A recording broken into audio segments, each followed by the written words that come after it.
दोस्तों, तो आज विचार बना परिवार के साथ लक्ष्मण सिद्ध मंदिर घूमने का। तो चल पड़े हम। साथ में था कांति की बड़ी दीदी का लड़का सुबोध और हम तीनों। तो निकल पड़े। और ये देखिए, ये रास्ता जा रहा है लक्ष्मण सिद्ध मंदिर को। हर रवाला से थोड़ा सा आगे जाकर के आप किसी से भी पूछ सकते हैं लक्ष्मण सिद्ध मंदिर का रास्ता। तो ये रास्ता जंगलों का है थोड़ा सा।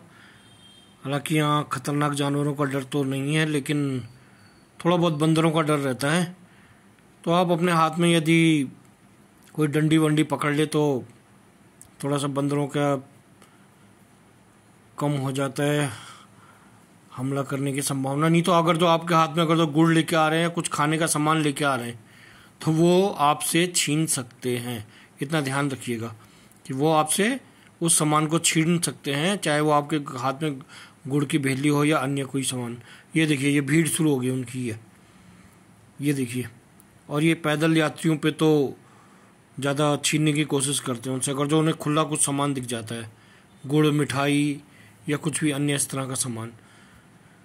तो इसलिए जो है इनसे यहाँ पर सावधान रहने की ज़रूरत पड़ती है अगर जो आप पैदल चल रहे हैं तो।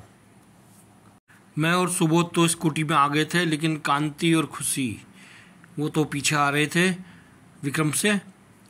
तो अभी सुबोध मुझे यहाँ छोड़ करके फिर एक चक्कर फिर जाएगा उन्हें, जहाँ से हम टर्न में थे अभी इसी रोड में, वहाँ पर तक वो लोग पहुँच जाएंगे विक्रम से। तो वहाँ से सुबोध उन्हें यहाँ से वापस मुझे छोड़ने के बाद उन्हें लेने आएगा। और हम करेंगे दर्शन आज लक्ष्मण सिद्ध के। देखिए, दोनों तरफ जंगल खूबसूरत और बीच में रोड कितनी सुंदर लग रही है। ऐसा लग रहा है जैसे पता नहीं, लग ही नहीं रहा है कि देहरादून होगा, वरना देहरादून का पॉल्यूशन, गलियाँ, गाड़ी मोटर, इनसे तो बड़ा दुखी हो जाता है दिमाग। और हम धीरे धीरे लक्ष्मण सिद्ध मंदिर की तरफ पहुँचते हैं। और ये देखिए कितने लोग आ रहे हैं वहाँ। दोस्तों, आज दर्शन में बृहस्पतिवार है, तो आज यहाँ पर भीड़ नहीं रहती है। भीड़ रहती है सिर्फ इतवार को, जिस दिन यहाँ बहुत मेला टाइप का लगता है। ये देखिए, आगे हम लक्ष्मण सिद्ध मंदिर के नज़दीक। और इतवार को यहाँ बहुत ज़्यादा भीड़ रहती है और भंडारा वगैरह भी खूब रहता है यहाँ पर, और ढोल दमाव भी बजते रहते हैं, और पूजा पाठ भी यहाँ खूब होता रहता है।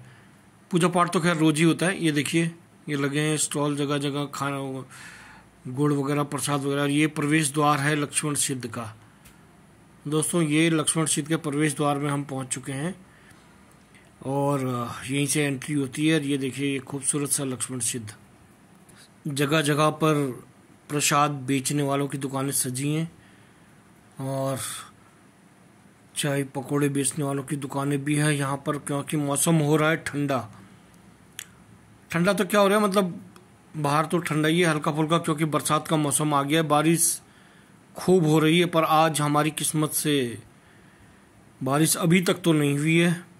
सुबह तो थी, लेकिन अभी तो फिलहाल हमारा रास्ते भर में हमें बारिश नहीं हुई।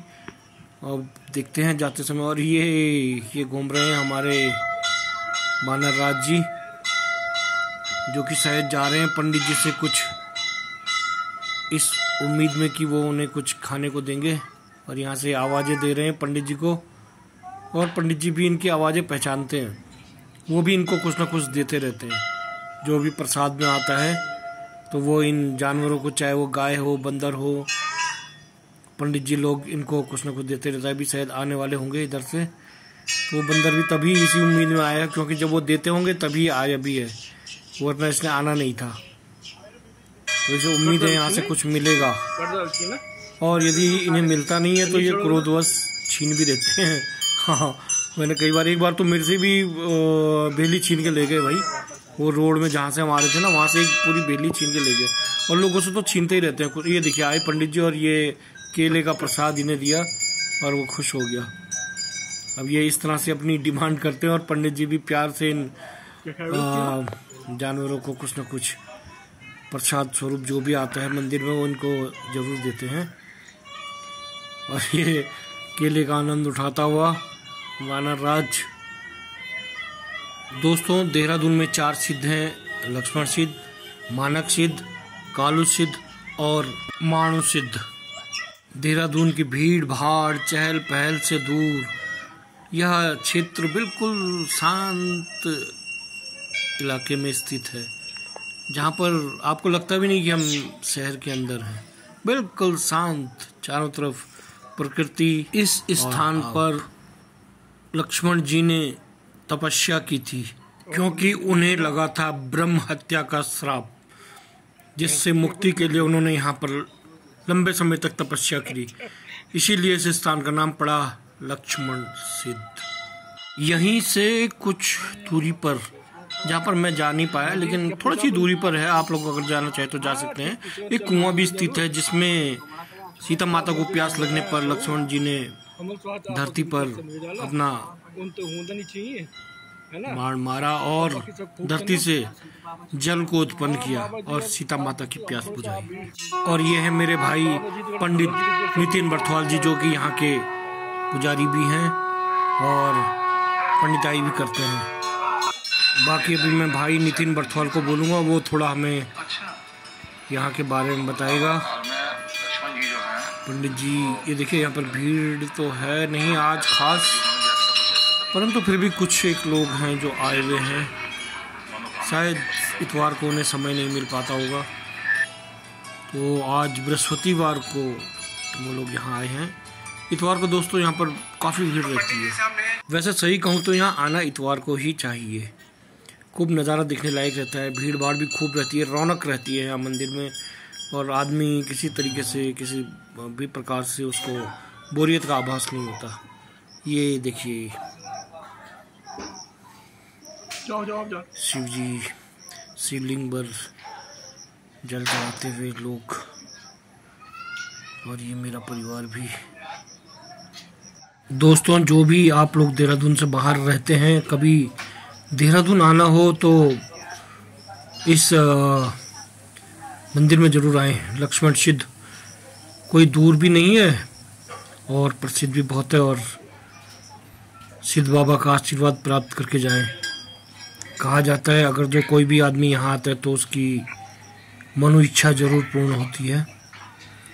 और खूबसूरत जगह तो ये है ही। खैर, आप घूमने के लिए भी आते हैं यहाँ पर तो बहुत ही सुंदर है। यहाँ पर मतलब मन को असीम शांति का अनुभव होता है। अगर जो आप शांति की लालच में भी आए तो आप यहाँ आ सकते हैं कुछ पल के लिए, शहर की भीड़ भाड़ से दूर।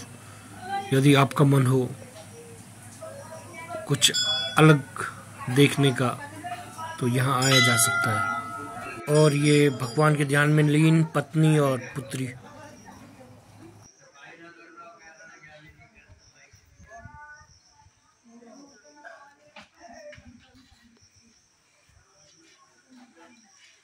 अब आप बताओ धूना कौन सा है? धूना ये सामने है, अखंड धूना। ये अखंड धूना है। हाँ, आगे से ले जाऊँ, दिखा दो। आगे से दिखा दो जरा। आओ, ये अखंड धूना। ये अखंड धूना है, पंडित जी ले जा रहे हैं हमें, भाई साहब।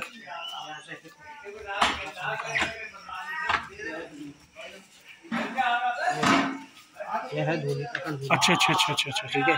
ये सतयुग युग से है, त्रेता युग से। त्रेता युग से? हाँ, इसकी अग्नि स्वयं प्रज्वलित होती है। अच्छा, और क्या, स्वयं प्रज्वलित से स्वयं से। जब इसमें पूजा पाठ होता है ना, हाँ। उनमें जैसे हम वो डालते हैं, हाँ। आहुति है, तो एकदम से अपना प्रज्वलित होती है। अच्छा, ठीक है। आगे आपके एक रुद्राक्ष का पेड़ है। अच्छा, 7 समाधि है। 7 समाधि। समाधि स्थल दिखा दो। तो ये भाई दे रहे हैं हमें मंदिर के बारे में विभिन्न जानकारियाँ। अच्छा, समाधि स्थल है जहाँ पे यहाँ पे पहले बाबा लोग रहते थे। हाँ हाँ हाँ, समाधि स्थल है, सामने शनिदेव का है समाधि स्थल। अच्छा, ये रुद्राक्ष का पेड़ है। कौन सा वाला? ये वाला जिसका कुछ लगा हुआ, ये वाला। ये है रुद्राक्ष का पेड़। कई 100 साल पुराने रुद्राक्ष के वृक्ष।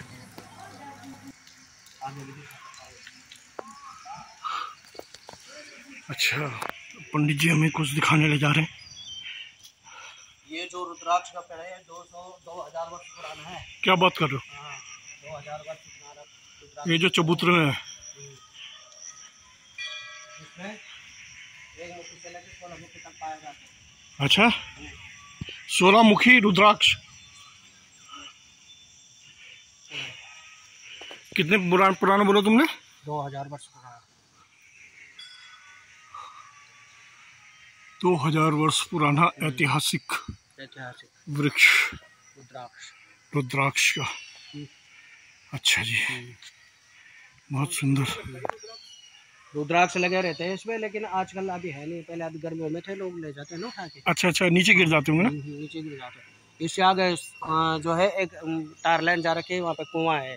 अच्छा। जो है लक्ष्मण जी ने जब आए थे हाँ। तो उन्हें ब्रह्म हत्या हुई थी, तो उसके पश्चात उन्होंने तप किया था, तो उन्हें प्यास लगी हुई थी, तो उन्होंने तीर मारी थी वहाँ पे। अच्छा। जल जो है स्वयं प्रज्वलित हुआ। अच्छा अच्छा अच्छा अच्छा अच्छा अच्छा अच्छा अच्छा। जो पहले की दूध की धारा में हुआ था स्वयं, और फिर जल में धरती के अंदर से निकला। हाँ, स्वयं तीर मारी थी ना उन्होंने। हाँ हाँ हाँ हाँ। उन्होंने जल के जो कुआं अभी भी दिखाई देता है वहाँ पे प्रसिद्ध है। चलो जी, बहुत बढ़िया जानकारी दी पंडित जी आपने हमें। ये मेरा भैया है, बुआ जी का लड़का, जो यहाँ पंडित जी भी हैं, और इन्होंने अच्छा हमें बताया यहाँ पर। तो श्री बर्थवाल जी ने हमें यहाँ के बारे में बहुत अच्छी और ज्ञानवर्धक जानकारियाँ दी हैं, जो कि हमारे काम आएंगे। अगली बार जब हम किसी के साथ आएंगे तो उसे ये जानकारी हम भी दे सकेंगे, हम बांट सकेंगे।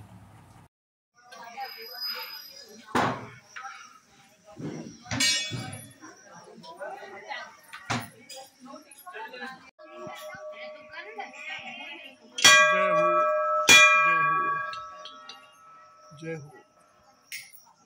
तो मंदिर परिसर में घूमने और पूजा करने के बाद अब पेट में थोड़ी सी भूख भी लगने लगी थी और चाय की भी इच्छा प्रबल हो चुकी थी। ये सुबोध तो बहुत चाय पीता है, मेरी भी इच्छा हो गई थी, तो हमने चाय और पकोड़े का ऑर्डर दे दिया। और मौसम भी वैसे ही बन रहा था पकोड़ों वाला, तो पकोड़े क्यों ना खाए जाएं। तो बर्थवाल जी की तरफ से हमें ये पकोड़े और चाय के लिए निमंत्रण दिया गया, तो हमने भी स्वीकार किया। और अब हमारे मंदिर के दर्शन हो चुके थे और चाय पकोड़े से थोड़ा पेट पूजा भी हो ही गई थी, तो अब विचार था शीघ्र घर पहुंचने का, क्योंकि बरसात का मौसम है, कभी भी बारिश हो सकती है, मौसम कभी भी बिगड़ सकता है। तो फिर हम चल पड़े अपने अपने निवास स्थान की ओर। बर्थवाल जी भी हमारे साथ चल पड़े। चलो पर जरा बंदरों से बच के रहना, और ये बैग अपना, इस उम्मीद में कि फिर जब भी अवसर मिलेगा पुनः फिर बाबा के दर्शन करने हेतु आएंगे, और अवश्य आएंगे। तो यही इसी आस में हम वापस चले, क्योंकि मौसम फिर कुछ गड़बड़ करने लगा था, बूंदी पड़ने लगी थी हल्की फुल्की, खामोखा भीग रहे, बारिश आ रही है। तो चलते हैं दोस्तों, दे दो, मैं तो कह रहा हूँ। और जाते आते एक बार पुनः आप रुक जाओ पंडित जी, कहाँ भाग रहे हो अकेले? सिद्ध बाबा की जय। भगवान सिद्ध बाबा आप सबका भला करें। वीडियो अच्छा लगे तो सब्सक्राइब भी कर दें मित्रों।